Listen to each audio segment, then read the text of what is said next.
नमस्कार प्रणाम।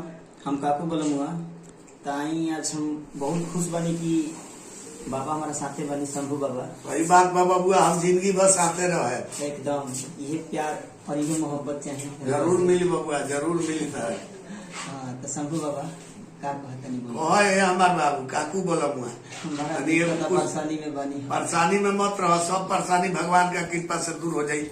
एगो कुछ सुनाओ हमार बाबू हमार कि सैया लइका नियन सूत जाला कोरा में।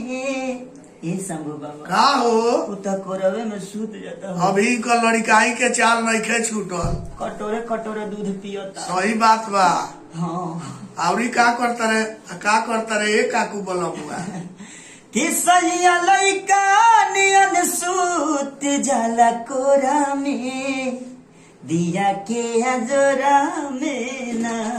सैया लइका नियन सूत जाला कोरा में, दिया के अजोरा में ना। ये काकू बोलमुआ ई दोस्त तारा में नहीं के, ई दोस्त विकास अगुआ में बा। जे तारा वैसन हमरा ऐसन देख के हाथ में धरा दिले। सब दोस्त अगुआ में बा। ये कसाई भइल बारे हमनी के विकास बा। खूबे टोता। हाँ बोलो अरे चढ़ली जवानी हमारे हरोता से जीपो। रोज मुका छाती मारी अपना करेज पर, रोज मुका छाती मारी अपना करेज पर।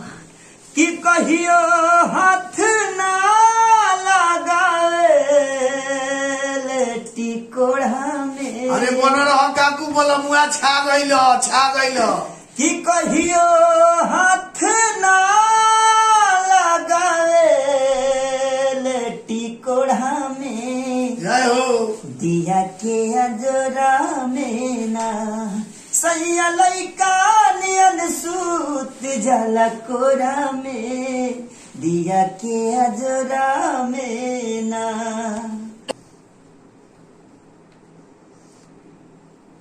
चली तमाम भोजपुरिया भाई लोग के हम दसों नौजोर के शंभू बाबा प्रणाम करतनी।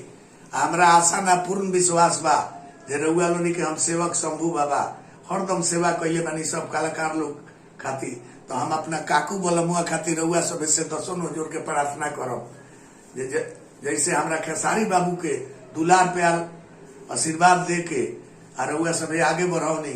बहुत जल्दी धमाका होई। जलकुटी मार्केट में आ रहल बा हमनी के काकू बोलमुआ के।